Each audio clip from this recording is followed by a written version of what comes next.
gafite agaciro gahambaye imbere y'Imana kuruta Aroni na Miriyamu. Kandi Aroni na Miriyamu nabo ntago banganya agaciro kubera ko Aroni ni umutambyi,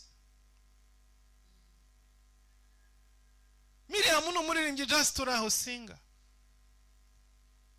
Bakoze ikosa ringana bombi uko ari babiri, ariko nusoma ibiro urasanga hahanywe Miriyamu niwe wajugunywe nyuma y'ingando, aragenda aryama iminsi 8, ariko Aroni yarataga mu rugo rwiwe hagati mu bana be n'umugore wiwe n'umuryango we yiryamira nta kibazo afite, ariko Miriyamu yicaye nyuma y'ingando akubitwa n'umuyaga n'imibu adashobora kugera naho abantu bari, yajugunywe.